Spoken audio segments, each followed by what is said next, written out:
A esquerda tá simplesmente desesperada com a candidatura do Renan, tá vendo que ele tá crescendo, então atacando até demais, tá? Pra quem tava meio que ignorando ele, isso aqui é uma surpresa bem grande. Então a gente vai ver alguns vídeos, alguns ataques que fizeram ao Renan, começando aqui pela Nath Boulos. Você sabe quem é Nath Boulos? Pois é, nem eu sabia. Eu descobri que é a mulher do Guilherme Boulos. E ela fica brava quando falam que ela é a mulher do Boulos, né? Porque ela quer ser reconhecida como quem ela é de verdade. Mas ninguém conhece ela de verdade. Só sabe que ela é mulher do Boulos. Enfim, ela fez um vídeo atacando o Renan. E vamos lá ver. Vamos assistir aqui, rapidinho, um shorts. Você já deve ter visto esse vídeo do Renan esbravejando e prometendo uma tal de desfavelização do Brasil. Meus amigos, vocês sabem que eu falo muito sobre desfavelização. E se você se preocupa com esse tema, fica nesse vídeo até o final, porque eu vou desmontar esse populismo barato do Renan com 3 argumentos. Primeiro, favela não é um aglomerado de barracos. As favelas surgiram no final do século XIX, quando milhares de pessoas deixaram de ser escravizadas e se depararam com a falta de moradia e de emprego. Primeiro, elas foram morar em cortiços, depois foram expulsas dos cortiços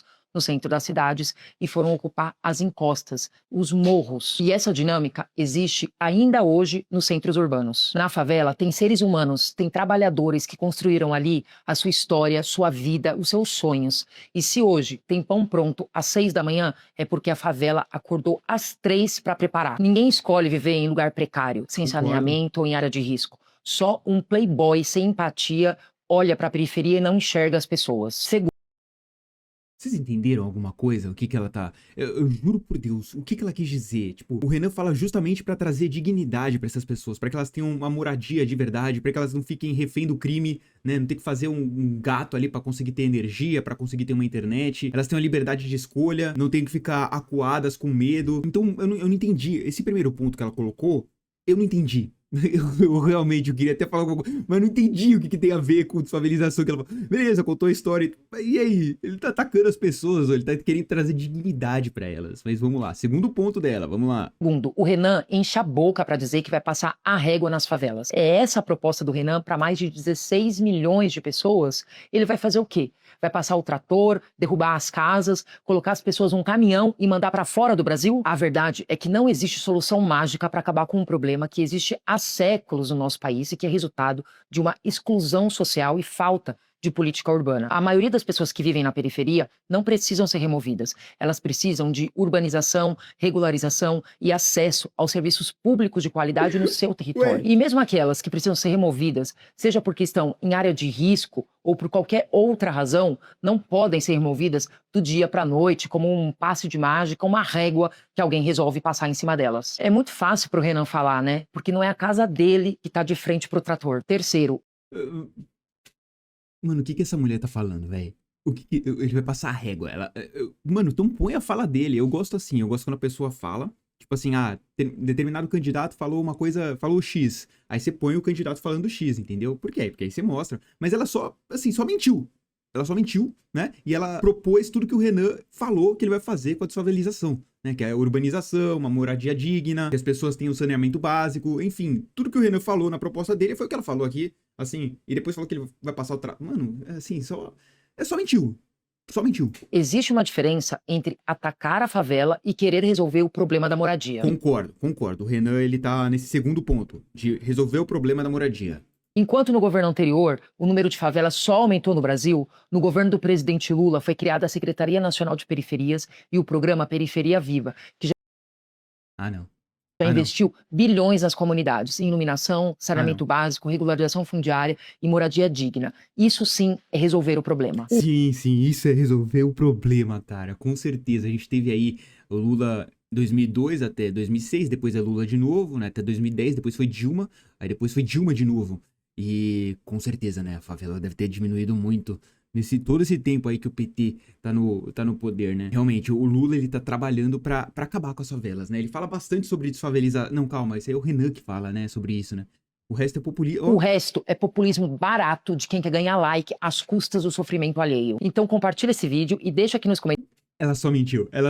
E pra refutar, eu posso aqui ficar falando e tudo mais, mas eu vou botar o próprio Renan falando sobre a desfavelização numa entrevista aqui recente, né, de 3 dias atrás, que ele foi na Globo News, vocês já devem ter visto, tá na velocidade 1.3, eu vou colocar aqui um pouquinho do Renan falando, não vai ser o vídeo inteiro, se vocês quiserem ver o vídeo inteiro eu vou deixar o link na descrição, mas um pouco do Renan falando sobre a desfavelização, o que que é. Desfavelização, que é um ponto que o senhor bate bastante na sua proposta de governo. O seu plano, me corrija se eu estiver errada, promete transformar 12 mil favelas no Brasil em bairros em 10 anos. Territórios onde vivem mais de 16 milhões de pessoas. Isso segundo o censo de 2022. Pode ser até que seja um número maior, né? Como é que o senhor vai fazer isso? Porque para fazer uma política de desfavelização, o senhor vai ter que tirar as pessoas dessas casas para poder colocar saneamento, para poder arrumar moradia. Elas voltam de fato para casa? Onde é que o senhor vai colocar essas pessoas enquanto o senhor está desfavelizando as comunidades no país? Uma pergunta sincera, uma pergunta honesta. Assim, ela mostra que realmente leu o programa dele, né? Que viu a proposta dele de desfavelização. E aí perguntou como que ele vai fazer isso. Uma pergunta, assim, show de bola, de verdade. Uma pergunta bem honesta, assim. Vamos lá, primeira coisa, o que é uma política de desfavelização? Primeiro é atestar que viver numa favela é indigno, que uma pessoa que vive hoje numa favela, ela não é titular de direitos, que ela tem taxa de tuberculose maior, taxa de gravidez na adolescência maior, presença endêmica do crime organizado. A anomalia urbanística chamada favela precisa ser confrontada, enfrentada e resolvida. Esse é o primeiro ponto. Segundo ponto, países sérios não têm favelas. Países sérios enfrentam o problema da favela. Eu posso pegar da China a Singapura, eu posso levantar da Colômbia à Argentina, experiências de países que estavam no terceiro mundo. Tô falando, inclusive a Índia tem fortes políticas de desfavelização acontecendo agora. Todos eles tentando resolver. Culturalmente o Brasil adotou outro caminho, que é de aceitar a favela como um elemento da própria personalidade. A favela faz parte da nossa cultura. Eu não acho que isso deva ser aceitado, é um enfrentamento que é urbanístico, estrutural e cultural também. Então, envolve, retirar o crime organizado. 2, avaliar qual a natureza daquela favela e daquelas pequenas propriedades informais, por enquanto. No livro amarelo, a gente fala de 4 modelos. Lugares que têm interesse econômico. Vou dar um exemplo, um Vidigal, aqui no Rio de Janeiro, mas que são aclives. Lugares que têm interesse econômico e são planos, a maré. Aí lugares sem interesse econômico e que são, vamos dizer, com aclives ou acidentados. E sem interesse econômico e planos, ou seja, uma planície. Cada um terá uma política diferente de desfavelização. O que tem interesse econômico, a pessoa que mora lá vai ser tirada de lá para que possa se construir empreendimentos, Não, é isso? Muito pelo contrário. Você pode fazer um aproveitamento adjacente com levar empresas para a região, levar empregos para a região, só que você vai fazer um leilão reverso, você tem mais possibilidades no leilão reverso de você atrair investimento privado. Agora, se é uma área de pouco interesse econômico, o investimento será majoritariamente público. A questão do interesse econômico é para você poder vincular a participação econômica nisso. Então, por exemplo, uma região distante, de baixo interesse econômico, mais plana, qual a principal questão dela? Em muitos lugares, essas casas já são de alvenaria, você tem que fazer, como aconteceu na Argentina, uma adequação da construção à legislação nossa. A conferir a essa pessoa o título de propriedade. Qual o principal problema dela? É o problema de você conectar ela em termos urbanos. Você tem vias de acesso. Então, boa parte da desfavelização vai ser transformar aquilo num bairro, arborizar, levar equipamento urbano e conectar de maneira mais eficiente essas pessoas ou com metrô ou com vias de acesso melhores. Mas se valorizar, vai ter. Olha isso, cara. Olha isso. Te parece alguma coisa do que a Nath Boulos, aqui, a mulher do Guilherme Boulos, tá? Vou falar assim que fica mais fácil de você saber quem é, porque ela fica meio brava quando você fala que ela é mulher do Guilherme Boulos, mas ninguém sabe quem ela é, né? Então você tem que falar que ela é mulher do Guilherme Boulos. Enfim, parece alguma coisa do que ela falou no vídeo dela? Não, pra passar o trator, que não sei o quê. Pra mim, eu não sei, eu assistindo, eu posso estar enganado, mas eu assistindo assim, parece que ele tá tratando com muito respeito essas pessoas. Ele quer dar dignidade. As pessoas são tratadas como um lixo. Vivem na periferia ali. Cara, só o crime organizado toma conta delas. O Estado não consegue nem chegar, né? A polícia não consegue subir o morro. Né? Vai ter guerra, né? Vai ter troca de tiro e tudo mais se o policial quiser subir o morro. Ou seja, é um lugar que o Estado não é bem-vindo e elas ficam refém ali do crime organizado, vivem com esgoto a céu aberto, elas têm que ver uma quantidade de lixo que fica no chão, um monte de fio, não tem saneamento básico direito. Então, cara, assim, é bem diferente do que a mulher do Guilherme Boulos colocou. Também temos aqui o Meteoro Brasil, mas esse aí já é de praxe, né? O Meteoro Brasil já ataca o MBL faz tempo e falam mentiras há muito tempo. Mas vamos lá, a gente vai ver aqui esse videozinho, que inclusive o Meteoro Brasil, que deu uma decaída aí no número de visualizações depois que o Álvaro saiu. E o Álvaro tá altão, mano. O Álvaro tá, assim, voando. Enfim, a vida é louca, a vida é muito doida. Enfim, vamos ver esse vídeo aqui. É que o pessoal da Agência Lupa pegou e foi ponto por ponto da sabatina do Renan, olhando o que... checando, né, as afirmações dele. Vamos lá, eu quero ler aqui com vocês, então. A gente vai pausar em cada uma e vamos ver se eles estão falando a verdade ou não, tá? Tem a fala do Renan e aqui colocou como falso, né? Que ele fala que ele não vê o Flávio falar em uma reforma fiscal baseada no corte de despesas. Ele tá falando, inclusive, em reforma fiscal baseada no aumento de receita. Eles colocaram como falso. Por quê? Segundo eles aqui, ó, Flávio Bolsonaro e integrantes de sua equipe econômica defendem um ajuste fiscal baseado principalmente na redução de despesas públicas. O candidato afirmou que pretende adotar uma regra para cortar gastos quando a dívida atingir determinado patamar do PIB. A proposta da campanha também prevê cortes equivalentes a 1,5% do PIB, mas ainda não foi detalhado, é um negócio meio vago, assim, não sei, não me parece muito falso. E quem fica prometendo o celular pra mulher também, depois volta atrás, né? Depois que vê que pegou mal, volta atrás, né? Não parece que o cara tá baseado no corte de gastos. E daí eu vou pedir para você contar quantas são, Lúcio, e quantas que são de fato verdadeiras. Então o Lúcio fala, eu não vejo, por exemplo, o Flávio falar em uma reforma fiscal baseada no corte de despesa. Ele tá falando, inclusive, na reforma fiscal baseada no aumento de receita. Falso. Essa pra mim eu achei verdadeira, viu? Uma verdadeira aqui pra mim. Agora a segunda. Quase todo mundo que comete os crimes são as mesmas pessoas. E essas pessoas são reincidentes e retornam à rua. Hoje a regra é prendeu, soltou.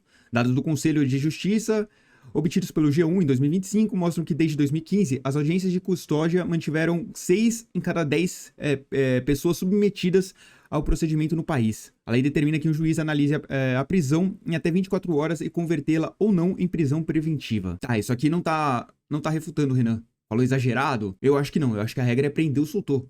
Prendeu, soltou. Justamente, ele tá falando que depois que prende, já solta, tá? Ele não tá falando que as pessoas não são presas. Elas são presas, mas elas ficam muito pouco tempo lá. Então, não achei também exagerado. Pra mim é verdadeiro. Todo mundo que comete os crimes são as mesmas pessoas. E essas pessoas são reincidentes e retornam à rua. Hoje a regra prendeu, soltou. Exagerado.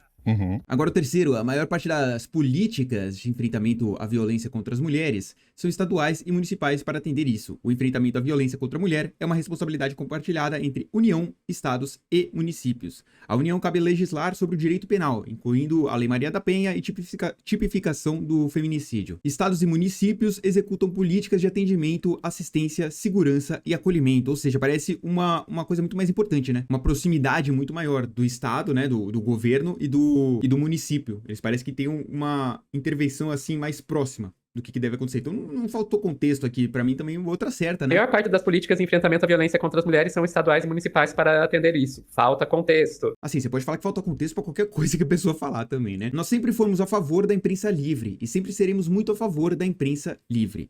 O MBL, fundado por Renan Santos e que deu origem à Omissão, foi responsável por diversos ataques a jornalistas. Em 2017, respondeu por 12 ocorrências, ou 53% dos casos registrados pela Abrage.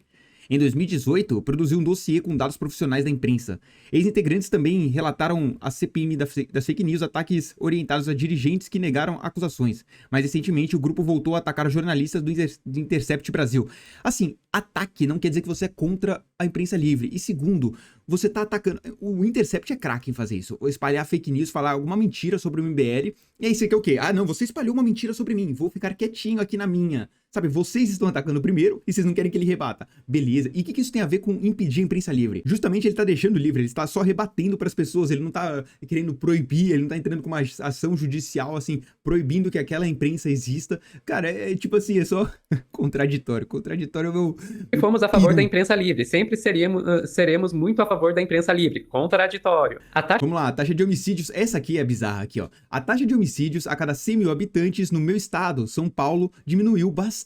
Beleza, ele só falou que diminuiu bastante. Vamos lá. Segundo a Atlas da Violência, a taxa de homicídios em São Paulo caiu 53% entre 2014 e 2024, de 14,1 para 6,6 por mil habitantes. Isso tem que pegar desde antes também, tá? Você pegar lá desde 2000 e pouco, 2006 mais ou menos, 2010 até, também caiu bastante. Então, assim, o que tem de faltar contexto? É o que eu tô falando, cara. Você pode colocar que falta contexto pra qualquer coisa. Aqui tá objetivamente, é um dado objetivo, assim, caiu, sim, 53%, entre 14 e 24, de 14,1 para 6,6. Ponto final.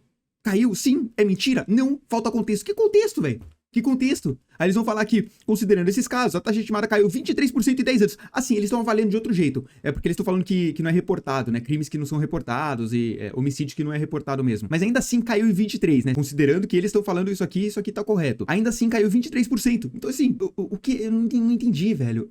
É objetivamente verdade. A taxa de homicídios a cada 100 mil habitantes no meu estado, que é São Paulo, diminuiu bastante. Falta contexto. Esse aqui é legal, ó. Já São Paulo vai ultrapassar uma taxa menor que a dos Estados Unidos da América, em termos de homicídios a cada 100 mil habitantes. Eles colocaram como insustentável. Mano, você pode colocar qualquer coisinha aí, velho. Assim, falta contexto, insustentável, exagerar. Sabe, tipo, é só pra não falar que é verdade. Aí eles colocaram aqui, segundo o Centro Nacional de Estatísticas de Saúde dos Estados Unidos, o país registrou 5,9 homicídios por 100 mil habitantes. O de São Paulo tá quanto? 6,6? Nossa, então já eles passam, assim. É claro, é uma projeção. O futuro, você não consegue prever, né? A gente não sabe. Amanhã pode ser, mano, mataram 10 milhões aqui. Então não tem como prever isso. Só que, cara, É uma afirmação que faz sentido? É uma afirmação que faz sentido. O estado de São Paulo vem diminuindo a taxa de homicídio a cada 100 mil habitantes? Sim. Tá próxima dos Estados Unidos? Sim. Então, cara, me parece uma coisa bem razoável. Não insustentável, que nem eles colocaram aqui. De novo, Já pra mim é São verdade. Paulo vai ultrapassar uma taxa menor que a dos Estados Unidos da América em termos de homicídios a cada 100 mil habitantes. Insustentável. Aí aqui eles colocaram como verdadeiro, porque fala de mulher. As mulheres são mais afetadas por depressão e ansiedade por conta do uso das redes do que os homens. Assim, eu poderia também colocar como verdadeiro, mas também poderia colocar, impreciso, falta contexto, sabe? Só pra não colocar que foi verdadeiro. As mulheres são mais afetadas por depressão e ansiedade por conta do uso de redes sociais do que os homens. Verdadeiro. Opa, apareceu um verdadeiro. Aqui O caso do Kim O caso do Kim é o mais emblemático. Ele foi oposição ao governo Bolsonaro. Bem objetivo. O caso do Kim é o mais emblemático. Ele foi oposição ao governo Bolsonaro. O que você entende? Que o Kim foi oposição ao Bolsonaro. Beleza? Show de bola. Embora Kim Kataguiri tenha adotado uma postura crítica ao governo de Jair Bolsonaro durante boa parte do mandato. Não é durante boa parte do mandato. Foi durante todo o mandato, tá? Ele apoiou o então candidato no segundo turno das eleições de 2018, classificando seu voto como útil. No último vídeo, eu coloquei um vídeo do Kim falando que ele acha que seria um desastre o governo de Jair Messias Bolsonaro. Isso ele falou antes da eleição, eu acho que foi em 2018, sei lá, em julho, foi antes do Jair ser eleito. Ele falou isso antes até de começar a eleição, a campanha eleitoral, ele falou que seria um desastre o governo de Jair Bolsonaro, tá? Então ele já falava que era ruim. E ainda assim, aqui, classificando seu voto como útil. Na ocasião, ele e outros integrantes do MBL também apareceram ao lado de Bolsonaro durante a campanha. A partir de 2019, Kim passou a fazer críticas frequentes ao governo e afirmou que o presidente estava indo para o abismo. 2019 foi quando o Bolsonaro começou, né? Foi quando o governo dele começou. Foi. Então, assim, o que falta contexto? Ele foi oposição ao governo Bolsonaro. Sim, pronto, acabou. Pra mim isso aqui é verdadeiro. Então, pra mim, não teve nenhuma errada aqui, velho. Ele só... assim, né? Puxa a sardinha, né? Você só quer mentir, você só quer mentir. Mais emblemático, ele foi oposição ao governo Bolsonaro. Falta contexto. Aqui, Quantas foram, Lúcio? Tivemos apenas uma verdadeira, né? E outras 7 que ficava permeando entre falso, falta contexto e contraditório. Ah, tá, entendi. Então vocês não leram, né? Vocês só não leram. Vocês só têm uma má vontade mesmo. Vocês só querem mentir ao sorrisinho dela, de quem tá feliz, olha. Ai, eu tô mentindo. Olha o sorrisinho, olha o sorrisinho. Eu tô mentindo sobre o Renan Santos. Ai, eu tô falando mal dele. Ai, o Renan não vai, sabe? Eu acho que eles são fãs. Eles queriam muito ser amigos do Renan. E de verdade, eu realmente acredito. Eles acham o Renan inteligente, eles acham ele diferenciado, só que o Renan tá cagando pra esse tipo de pessoa e eles defendem coisas assim que beiram um absurdo. Então o Renan só tá cagando pra eles. Então a forma deles meio que disputarem uma atenção do Renan é fazendo isso, é atacando, sabe? Tipo, mano, eu acho isso muito bonitinho, muito fofinho. Né? Né? Pois é, Lúcio. Daí a gente pode se perguntar, tá, mas e daí? Né? O Renan Santos é um candidato que, vamos e convenhamos, para essas eleições, ele é basicamente inexpressivo, ele não tem nenhuma chance de ganhar. Sejamos sinceros. Cara, vamos esperar, velho, vamos esperar, tá? A gente tá chegando. Outubro, falta pouquinho, a gente tá em agosto aí, quase metade de agosto, falta menos de 2 meses pra eleição. Então, ok, ela tá falando que ele é inexpressivo e que ele não tem chance de ganhar. Fica calma, Sofia Labanca. Fica calma, porque outubro tá chegando e a gente vai ver, tá? As urnas vão dizer se você está certa ou não. O que eu achei legal também desse vídeo aqui, ó, é que olha os comentários. Eu coloquei aqui, dá pra ordenar, né? Mais recentes eu coloquei, depois eu coloco o principal. Mas, ó, que vídeo enviesado. Olha esse título, não viram a mesma sabatina que eu vi. 1 milhão ninguém não, canal idiota. Essa credibilidade que vocês têm. Tipo assim, 14... Mano, todo mundo, ó. Cadê a humilhação? Vocês odeiam tanto a isso. A galera tá rebatendo eles pra caramba. E aí, se eu for nos principais também, conclusão, vocês não viram a mesma sabatina que eu, o futuro é glorioso. Olha, eu achei que foi uma boa sabatina, e o cara ainda ganhou meu voto e da minha família. Vocês estão desesperados, hein, tá ligado? Tipo assim, eu acho que nem a base deles, nem quem assiste o canal deles, eles estão conseguindo agradar e convencer. E por fim, pra gente terminar, se inscreve aí no canal, me ajuda a bater 1000 inscritos, pra gente terminar aqui, ó. Flávio Bolsonaro também fica de fora das entrevistas, né, da entrevista da Globo News, né. A sabatina que eles estão fazendo já foi o Renan, que foi o primeiro, porque o Lula faltou. Foi o Zema e também foi o Caiado. O Flávio provavelmente viu a sabatina com o Renan, viu que o Renan se saiu muito bem. E ele viu, provavelmente, que as perguntas que foram feitas para o Renan, ele não conseguiria responder com tanta precisão, com tanta firmeza, ele não seria tão bom quanto o Renan. Ele falou, é melhor eu faltar, já que o Lula faltou, eu falto também, porque eu sou um covardão e eu arrego muito fácil. Já vai arregar dos debates também, muito provavelmente, se o Lula não for, ele também não vai, porque tem risco dele desmaiar, né? Sempre bom lembrar do Bolsonaro, do Flávio Bolsonaro, desmaiando num debate. Vamos colocar aqui, só pra gente finalizar com aquela lembrada do Flávio desmaiando. Aqui está, ó, 9 anos atrás, tá? Era debate pra prefeitura do Rio de Janeiro, se eu não me engano foi 2016, Isso aqui foi 2016. Então vamos lá, vamos ver de novo o Flávio Bolsonaro. O candidato Flávio Bolsonaro para responder essa pergunta. Não sei, eu estou numa baixa da pressão aqui. O senhor precisa que repita a pergunta? Por favor, por favor. Ok. Bom, uma moradora de Ipanema gostaria de saber de que forma o senhor pretende trabalhar em conjunto com os outros municípios da área metropolitana. Pergunta da Júlia. Ele está passando mal. Está passando mal. Por favor. Não dá para continuar. Está passando mal. Os assessores podem, por favor. Mal, por favor. Os assessores podem, Assim, Deus me livre, ficar desejando mal. Eu realmente acho que ele tá passando mal aqui. Dá pra ver que ele realmente tá mal, tá ligado? Eu não acho que ele fingiu, não. Difícil dele fingir isso aqui. Mas ele realmente tá passando mal. Mas é normal, né, cara? Você vai pra um debate, né? Você vai ser exposto um pouco e aí pode ser que você passe um pouco mal. Então ele deve estar com medo disso acontecer novamente. Coitado, tadinho, velho. Melhoras aí, Flávio. Não esqueça de deixar o like e se inscrever aqui no canal, que a gente tá quase batendo os 1000 inscritos. Um forte abraço, até a próxima. Falou!